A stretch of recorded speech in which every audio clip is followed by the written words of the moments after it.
everyone, as you all know, this is Nihalika Tiwari. So guys, we're back with another video related to your series Business Communication important question series. और आज हम इस important question series में करने वाले हैं एक बहुत ही इम्पॉर्टेंट टॉपिक जो कि है आपका नॉन वर्बल कम्युनिकेशन।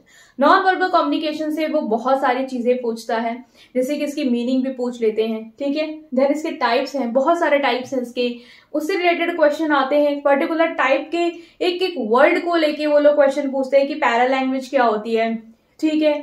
फिर जो आपका प्रॉक्सिमिक्स है वो क्या होता है, क्रोनिमिक्स क्या होता है। तो इस तरीके से भी एक वर्ड को उठा के वो मीनिंग पूछ लेते हैं, ठीक है। तो टाइप्स में बहुत सारे क्वेश्चन बनते हैं, नॉन वर्बल की मीनिंग से बहुत सारे क्वेश्चन बनते हैं। और इसको हम लोग जेस्चर्स, अगर आ जाए कि जेस्चर्स क्या होते हैं, बॉडी लैंग्वेज क्या होती है, तो ये सारे इसके अल्टरनेटिव नेम्स से भी क्वेश्चन पूछे जाते हैं, ठीक है। तो आज हम इस इंपॉर्टेंट टॉपिक को बहुत ही अच्छे से कवर अप करेंगे गाइस। तो आपको पेशेंस बना के रखना है, पूरी वीडियो को लास्ट तक देखना है, क्योंकि जो मैंने ऑब्जर्व किया है कि आप लोग का जो एवरेज ड्यूरेशन होता है ना गाइस, वो आप लोग बहुत जल्दी बहुत जल्दी स्विच कर जाते हैं। मुझे नहीं पता कि क्यों ये प्रॉब्लम है आप लोग के साथ कि आप लोग ज्यादा अटेंशन स्पैन नहीं है आप लोग का। बट ट्राई करिए, पेपर है तो अच्छे से उसको पढ़िए समझिए, वरना वही होगा कि लास्ट में आप रह जाएंगे, ठीक है। तो इस वीडियो सीरीज को हम लोग स्टार्ट करते हैं। Okay guys, so without any further delay, let's start this video. So now guys, we are starting with the meaning, ठीक है। non-verbal communication की क्या meaning है? The communication that take place with the help of gesture, touch, body language, posture is called non-verbal communication.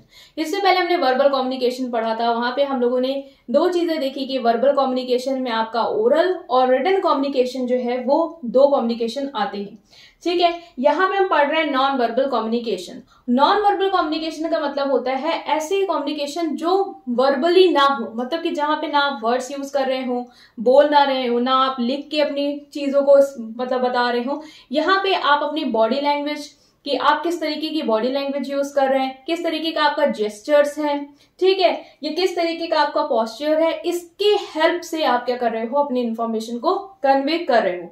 ऐसा बहुत बार आप लोगों ने देखा होगा कि जरूरी नहीं है कि आप चीजों को बोल के ही बताएं। बहुत बार अगर आपको किसी को कहना है कि चुप हो जाओ, तो आप ये जेस्चर करके उसको कम्युनिकेट कर देते हो, है ना। तो ये क्या है, आपका नॉन वर्बल कम्युनिकेशन है। और नॉन वर्बल कम्युनिकेशन आपके कहीं ना कहीं कम्युनिकेशन को इफेक्टिव बनाता है। जैसे अभी मैं आपको एक इन्फॉर्मेशन कन्वे कर रही हूँ, मैं अपने हैंड्स यूज कर रही हूँ, मतलब मैं बोल भी रही हूँ और हैंड्स को भी यूज कर रही हूँ, मेरी बॉडी लैंग्वेज के थ्रू भी आपको बताने की कोशिश कर रही हूँ। इसका मतलब क्या है कि जो नॉन वर्बल कम्युनिकेशन होता है वो वर्बल कम्युनिकेशन को फैसिलिटेट करता है।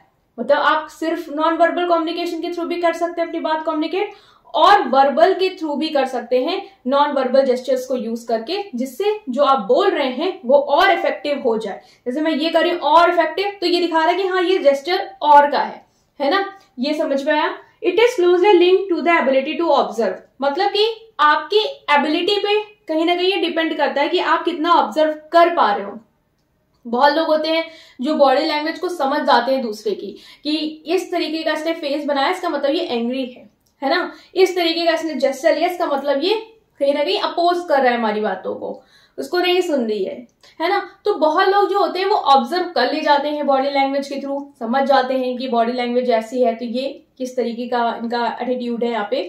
और इसी पे ही ये कहीं ना कहीं क्लोजली लिंक्ड भी होता है कि कितना आप ऑब्जर्व कर पा रहे हैं दूसरे पर्सन की बॉडी लैंग्वेज को, उसके नॉन वर्बल जेस्चर्स को, जिसके थ्रू आप समझ पा रहे हैं कि वो क्या कम्युनिकेट करना चाहता है ना। तो ये क्या है आपका नॉन वर्बल कम्युनिकेशन। तो हमने यहाँ पे क्या देखा कि नॉन वर्बल कम्युनिकेशन का मीनिंग आपका क्या होता है, right. So it is closely linked to the ability to observe, मतलब कितना आप रिसीवर जो है, जो मतलब सेंडर है, सेंडर कैसे बोल रहा है, ठीक है, और रिसीवर उसको किस तरीके से ले रहा है, आपको उसका फेस दिखना चाहिए, आपको उसकी बॉडी लैंग्वेज दिखना चाहिए, आप ऑब्जर्व कर पाओ, इस तरीके से चीजें उस एनवायरमेंट में होनी चाहिए, ठीक है। तो ये हो गया आपका मीनिंग जो अपने पेपर में लिख सकते हो कि नॉन वर्बल कम्युनिकेशन का क्या मीनिंग होता है, राइट। अब हम नेक्स्ट क्या डिस्कस करेंगे कि इसके बहुत सारे टाइप्स होते हैं, जिसको हम लोग बॉडी लैंग्वेज और पैरा लैंग्वेज में डिवाइड करेंगे।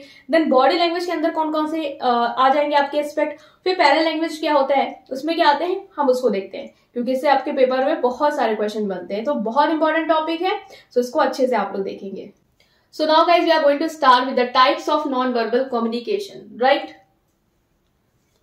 तो यहाँ पे बहुत सारे टाइप्स होते हैं नॉन वर्बल कम्युनिकेशन के। तो सबसे पहले दो पार्ट्स में मैंने इसको डिवाइड किया है। एक है बॉडी लैंग्वेज, जिसके अंदर आपकी ये सारी चीजें आप लिख सकते हैं, और दूसरा आया था पैरा लैंग्वेज। तो हम दोनों चीजों को समझेंगे। बॉडी लैंग्वेज क्या है कि बॉडी, आपकी जो पूरी बॉडी है उसके थ्रू आप क्या कम्युनिकेट कर रहे हैं वो आता है आपकी बॉडी लैंग्वेज में। अब देखिए यहाँ क्या लिखा है, refers to the changes in body position and movement that indicate how a person is feeling और थिंकिंग। मतलब कि आपकी जो बॉडी पोजीशन है या आपकी जो बॉडी मूवमेंट है, ठीक है, उनमें क्या चेंजेस आ रहा है जो ये इंडिकेट करता है कि पर्सन कैसा फील कर रहा है या क्या सोच रहा है ना। आप लोगों ने बहुत बार देखा होगा कि हर इंसान का जो बॉडी मूवमेंट होता है, हर इंसान का जो पोस्चर होता है वो डिफरेंट होता है और वो बहुत कुछ इंडिकेट करता है। अब इस पिक्चर के थ्रू आप देखिए यहाँ पे आपको क्या समझ में आ रहा है। इस हम लोग पूरी मूवी को देखते हैं और एनालाइज करते हैं अलग अलग बॉडी पोस्चर या मूवमेंट।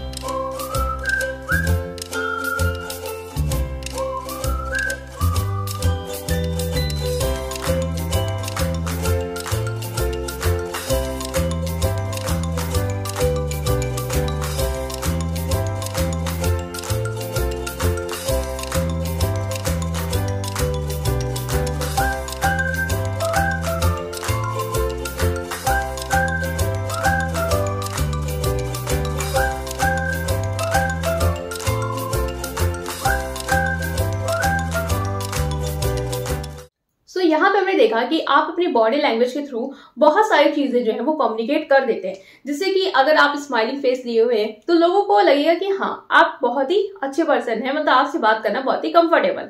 लेकिन वहीं पे अगर आप खड़ूस बने हुए हैं, मुंह बनाए हुए हैं, तो सामने वाला सोचेगा इनसे बात करने से अच्छा किसी और से बात कर लेंगे, है ना। तो वहां पे आपका फेशियल एक्सप्रेशन आ जाता है आपके पूरे बॉडी लैंग्वेज में। फिर आपका बॉडी पोस्चर कैसा है, आप किस तरीके से खड़े। मान लो मैं अगर आपको पढ़ा रही हूँ, मैं ऐसे आऊं, देखो कम्युनिकेशन क्या होता है, बॉडी लैंग्वेज होता है, ठीक है। बॉडी लैंग्वेज में आप देखो अपीयरेंस है, इसको समझ में आ रहा है, अच्छा चलो हो गया, समझ गया।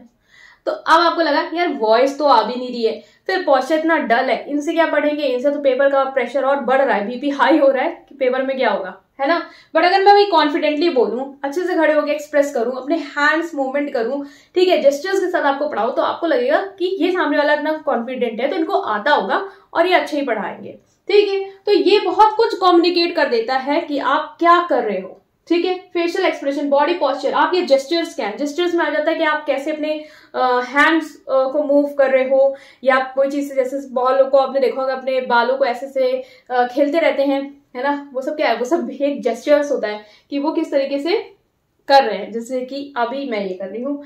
देन आता है आई मूवमेंट, आप किस तरीके से अपने आंखों को कर रही है। थ्रू आउट द वीडियो आप देखेंगे तो मेरे आई मूवमेंट बहुत ज्यादा चेंज होते हैं, कभी मैं ऐसे देखती हूँ, कभी मैं ऐसे देखती हूँ। वो क्या हो रहा है, वो एक आई मूवमेंट के थ्रू कम्युनिकेशन हो रहा है। जिस तरीके के वर्ड्स आ रहे हैं, जिस तरीके से मैं बोल रही हूँ, जैसा मैं अंदर से फील कर रही हूँ, वैसा मैं अपने आईज के थ्रू आपको एक्सप्रेस कर रही हूँ, राइट। सो आई मूवमेंट भी आपकी बॉडी लैंग्वेज का पार्ट है। टच को आप एक वर्ड से डिनोट करते हैं, जिससे आपका एक 1 या 2 मार्क्स का क्वेश्चन आता है कि हैप्टिक्स क्या होता है। तो हैप्टिक्स तरीके का टच है, जैसे कि आपने देखा होगा गुड टच, बैड टच, तो वो कहीं ना कहीं हैप्टिक्स आता है। ये कोई आपका जो आप जिस इन्वायरमेंट में आप, जैसे कि आपका बिजनेस इन्वायरमेंट है, वहां पे आप लोगों ने देखा कि बहुत सारे क्लाइंट्स होते हैं, तो उनको अगर बॉस अप्रिशिएट करना चाहता है तो उनको थपथपी देता है। तो वो टच क्या है, एक टच आपको मोटिवेट कर रहा है, ठीक है, आपको अच्छा लग रहा है। बट उसी तरीके से अगर कोई ऐसा टच हो जिससे आपको ये समझ में आ रहा है कि एक तो धक्का देने वाला टच है ना, गुस्से में, तो वो भी बहुत कुछ कम्युनिकेट कर देता है कि सामने वाला मन में क्या लेके मुझे छू रहा है ना। तो वो होता है आपका हैप्टिक्स। देन आता है आपका स्पेस। स्पेस को हम लोग गाइस प्रॉक्सिमिक्स, ये जो वर्ड है ये कहीं ना कहीं क्या एग्जैक्टली ये स्पेस को कहीं ना कहीं आपका एक्सप्लेन करता है कि प्रॉक्सिमिक्स मतलब क्या है कि आपका और जिससे आपकी बात हो रही है उनके बीच की डिस्टेंस क्या है, कितना स्पेस आप लोग रखे हैं, ठीक है। अभी मैं एक एक करके इसको और एक्सप्लेन करूंगी ताकि 1 बाय 1 अगर ये 2 नंबर में आए तो आप कर पाए, और अगर ये पूरा type of non verbal communication 14 marks का आता है तो आप किस तरीके से इसको अच्छे खासे कंटेंट में कवर अप करेंगे, ठीक है। तो बॉडी लैंग्वेज को मैंने यहाँ पे आपको समझा दिया कि यहाँ पे बॉडी लैंग्वेज क्या है कि बॉडी पोजीशन और मूवमेंट के थ्रू आप जब ये एक्सप्रेस करते हो, कैसा फील कर रहे हो, कैसा सोच रहे हो, वो आपका बॉडी लैंग्वेज होता है। इसमें आपके पूरे facial expression, eye contact, posture, gesture, touch, proxemics, time, appearance, ये सारी चीजें इंक्लूड होके आ जाती है। और ये किसका पार्ट है? नॉन वर्बल कम्युनिकेशन का, क्योंकि यहाँ आप कुछ बोल नहीं रहे हो बल्कि अपने बॉडी मूवमेंट्स के थ्रू कम्युनिकेशन कर रहे हो। सो पहला आता है फेशियल एक्सप्रेशन। बहुत इजी, अपने वर्ड्स में आप लोग लिख के आएंगे और लिंक है वेबसाइट का जहाँ पे मैंने कंटेंट पूरा आपके लिए प्रिपेयर किया है, तो वहां से एक बार देख के जाना, कंटेंट सेव कर लेना और उसको एक बार रिवाइज कर लेना, ठीक है। फेशियल एक्सप्रेशन मतलब कि अपने फेस के थ्रू क्या आप बताना चाह रहे हो। बहुत लोग फेस के थ्रू बहुत कुछ बता देते हैं, जैसे कि इतने सारे गाने बन गए हैं फेस के एक्सप्रेशन पे, जिससे कि मतलब अगर लड़की हंसी तो मतलब कि हाँ, तो फेशियल एक्सप्रेशन है, स्माइल आई फेस पे, तो मतलब बहुत कुछ इंडिकेट करते हैं। बल्कि ऐसा कुछ नहीं होता है, बट एक हमारा एक मतलब बनाया हुआ कहानी है ना। तो फेशियल एक्सप्रेशन लाइक गुस्सा, अपना इरिटेशन वाला फेस बना लिया आप लोगों ने, तो समझ में आ जाता है इरिटेट है, और खुश हैं तो खुश हैं फिर, है ना। तो फेस आपके बहुत चीजें बता देती है कि सामने वाला कैसा फील कर रहा है या कैसा सोच रहा है। आई कांटेक्ट, जो लोग कॉन्फिडेंट होते हैं ना वो आपसे आई टू आई कांटेक्ट मेंटेन करते हैं, और जो लोग कॉन्फिडेंट नहीं होते हैं वो लोग क्या करते हैं, अपनी आंखें चुराते हैं। आप लोगों ने देखा होगा बहुत बार, जब कोई भी घर में चोरी करता है उसको देखो तो वो आंखें चुरा चुरा के भाग रहा होता है, कहीं मुझे पकड़ ना लिया जाए। जो चोर भी होते हैं वो लोग भी ये करते हैं, घर में क्यों बोलूं, बाहर ही बोल देते हैं, जैसे घर में भी सिबलिंग्स करते हैं। कौन कौन एग्री करता है कमेंट करेगा, ठीक है। तो आई कांटेक्ट बहुत। और अगर हम बिजनेस कम्युनिकेशन की बात करें तो बिजनेस में आई कांटेक्ट ये बताता है कि अगर सामने वाली पार्टी आपसे आई टू आई कांटेक्ट मेंटेन करिए, बात करिए, ये शो करता है कि सामने वाली पार्टी कॉन्फिडेंट है, वो आपके जो कॉन्वर्सेशन है उसमें इंगेज है। जैसे कि आपने देखा कि कोई आपकी बात नहीं सुनना चाहता तो वो इधर उधर देखेगा, आपको समझ में आता है इसको नहीं सुन रही है, मैं कुछ बोल रहा हूँ इसको समझ में नहीं आ रहा है या इसको सुनना ही नहीं है। तो आई कांटेक्ट बहुत कुछ इंडिकेट करता है। पॉस्चर कहता है ऐसा कैसा है आपका, ठीक है। पॉस्चर मतलब कि किस तरीके से आप खड़े हैं, किस तरीके से आपने अपनी बॉडी को होल्ड किया है, वो हो गया आपका पॉस्चर। लाइक सपोज करो बहुत लोग आप लोग देखते हो ऐसे खड़े रहते हैं। मान लो आप किसी गए हो किसी जगह हेल्प, मतलब एक इमेजिन करो आप मॉल गए हो, वहां पे आपको कस्टमर सर्विस चाहिए, आप एक डेस्क पे गए, वहां पे जो एक क्लाइंट खड़ा है जो आपको सर्विस प्रोवाइड करने वाला वो ऐसे खड़ा हुआ है, तो आपको लगेगा इनसे क्या बात करें, इनसे क्या हेल्प मांगे, तो खुद ही इतने परेशान है।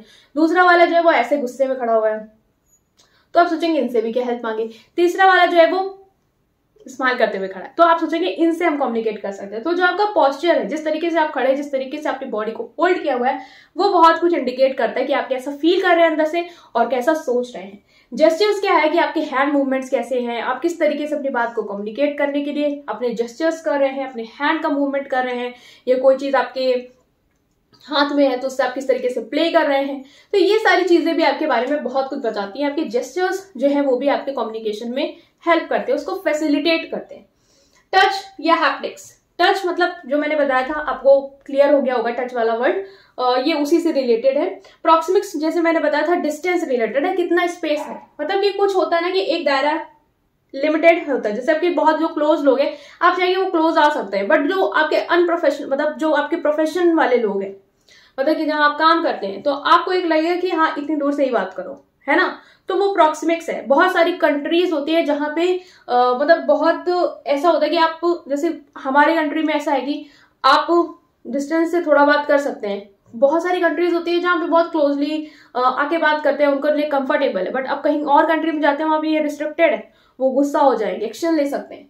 तो प्रॉक्सिमिक्स एक बहुत ही बड़ा एक टर्म है जो एक पूरे कम्युनिकेशन को इंडिकेट करता है कि वो जो कम्युनिकेशन है वो किस तरीके का होने वाला है। कंफर्टेबल आप फील कर रहे हैं सामने वाले के साथ उतना डिस्टेंस में तो ठीक है, अगर आप नहीं कर रहे हैं तो ये इंडिकेट करता है कि आप उस कॉन्वर्सेशन में इंगेज नहीं हो पाएंगे।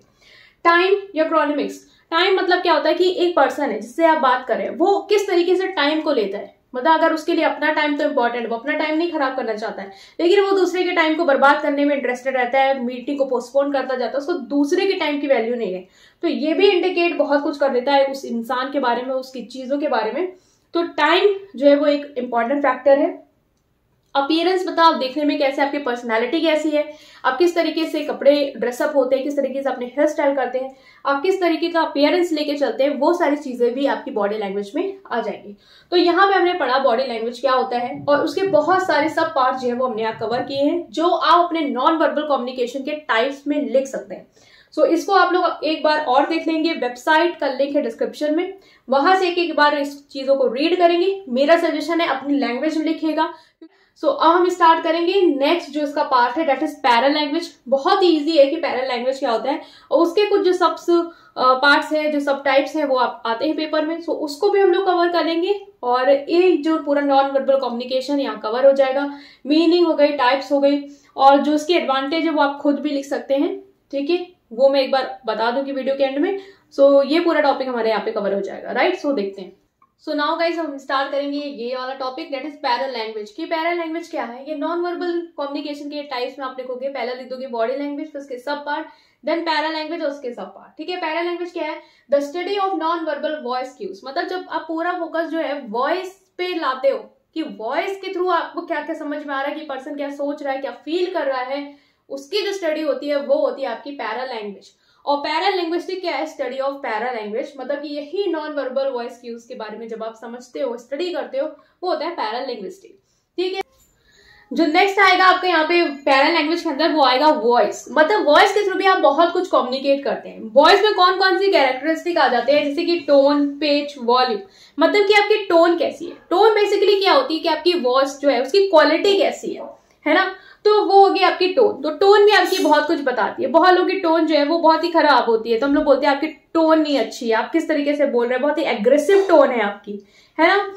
तो पिच क्या होता है? पिच मतलब कि आप किस तरीके से राइज एंड फॉल ला रहे हो अपने बोलने में। लाइक अगर आप बहुत तेज से बोलते हो, ठीक है, तो लोगों को बहुत ही बेकार लगता है, उन्हें लगता है कि कितना चिल्ला के इंसान बोल रहा है, थोड़ा धीरे बोलो। और अगर आप धीरे बोलते बहुत धीरे, तो सामने वाले को सुनाई नहीं देता, तो उसको लगता है कि कितना धीरे बोलो, थोड़ा तेज बोलो, है ना। तो पिच मतलब राइज एंड फॉल, जहां पे आपको चीजों को ज्यादा इंपॉर्टेंस देनी, तो आप और तेज बोलते हो, और ज्यादा तेज बोलना भी सही नहीं होता है, राइट। सो वॉल्यूम क्या आता है कि आप किस तरीके से अपनी जो बोल रहे हो उसको, उसकी जो भी चीज है उसको इंक्रीज या डिक्रीज कर रहे हो। मतलब जब आपके सामने बहुत ज्यादा लोग होते हैं तो आपको अपनी वॉल्यूम बढ़ानी पड़ती है ताकि उनको दूर तक वो चीज सुनाई दे। और जब बहुत कम लोग होते हैं, पास में बैठे हो, तो आप धीरे, मतलब कि कम वॉल्यूम में बोलते हो। मतलब कितना आप इंक्रीज कर रहे हो, उसका जो भी आपका वॉल्यूम है वो आता है आपका वॉल्यूम। तो ये सारी चीजें जो है वॉइस की एस्पेक्ट होती है, कि टोन कैसी है आपकी, पिच क्या है आपकी, कितना तेज बोल रहे हैं आप, वॉल्यूम हो गया, ये सारी चीजें जो इसमें आए। ओके गाइस, तो जो नेक्स्ट आएगा वो आएगा आपका स्पीड। स्पीड मतलब होता है कि आप कैसे बोल रहे हो, आपकी स्पीड क्या है। मतलब कि जब आपने देखा होगा, जब बहुत लोग एक्साइटेड होते हैं तो वो बहुत जल्दी जल्दी बोलते हैं, ठीक है। जब वही लोग बहुत ही डल होते हैं, उन्हें ज्यादा बोलने का मन नहीं होता, वो बहुत ही धीरे धीरे एक एक शब्द बोलते हैं। तो हम लोग बोलते हैं थोड़ा जल्दी बोलो, सस्पेंस जल्दी खत्म करो, है ना। तो वो स्पीड जो होता है वो भी आपके बारे में बहुत कुछ इंडिकेट करता है कि आप किस मूड में है। प्रोनाउंसिएशन कैसा है आपका। प्रोनाउंसिएशन, बहुत लोगों का प्रोनाउंसिएशन अलग अलग तरीके से हो जाता है। कुछ लोग एक वर्ड को किस तरीके से बोलते हैं, कुछ लोग उसी वर्ड को दूसरी तरीके से प्रोनाउंसिएट करते हैं। तो प्रोनाउंसिएशन भी एक बहुत इंपॉर्टेंट रोल प्ले करता है ना। जैसे कि आप लोगों ने देखा होगा कि एक जो वर्ड है, जो मैं यहाँ पे लिखूंगी, इसका अलग अलग प्रोनाउंसिएशन आपको सुनने में आता है। बहुत लोग इसको बोलते हैं शेड्यूल। आपका शेड्यूल कैसा है, आपका शेड्यूल खराब है। बहुत लोग इसको आप बोलते हैं स्केड्यूल। तो क्या है कि प्रोनाउंसिएशन अलग अलग होता है, और प्रोनाउंसिएशन से भी आपका जो कम्युनिकेशन है वो पता चलता है। एक्सेंट क्या है, मतलब कि आपने देखा होगा ब्रिटिश एक्सेंट अलग होता है, अमेरिकन एक्सेंट अलग होता है। वही वर्ड को अलग अलग एक्सेंट में लोग बोलते हैं, तो वो भी आपका पैरा लैंग्वेज के अंदर आएगा। स्ट्रेस, आप किसी वर्ड पे कितना स्ट्रेस दे रहे हो, उससे भी उसकी मीनिंग बदल जाती है। लाइक हम यहाँ पे अगर वॉइस पे ज्यादा स्ट्रेस देके बोले तो वॉइस हैज कैरेक्टरिस्टिक लाइक, तो हमें पता चला कि सारा फोकस इस पे आ रहा है, वॉइस पे आ रहा है।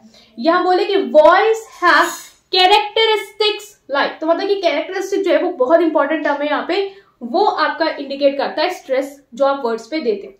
साइलेंस मतलब कि बिना कुछ बोले भी आप बहुत कुछ बोल जाते हो, वो भी आपका पैरल लैंग्वेज में आता होगा।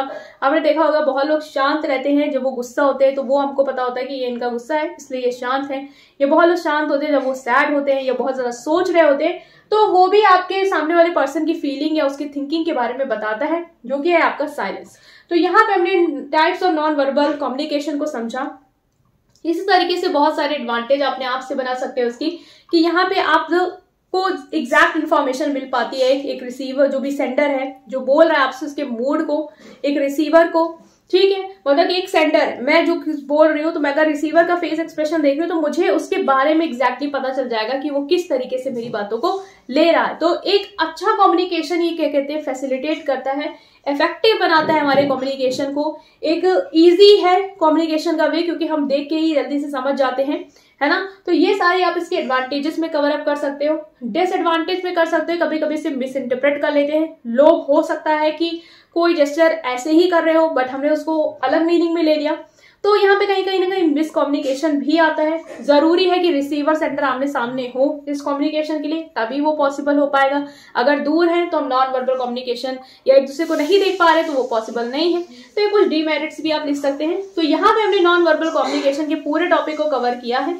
आई होप कि आपको समझ में आया होगा। स्टिल कोई भी डाउट है कमेंट सेक्शन में पूछ सकते हैं, और अगर आपको ये सीरीज पसंद आ रही है तो इसको जरूर लाइक करेंगे और अपने फ्रेंड्स के साथ शेयर करेंगे। Thank you.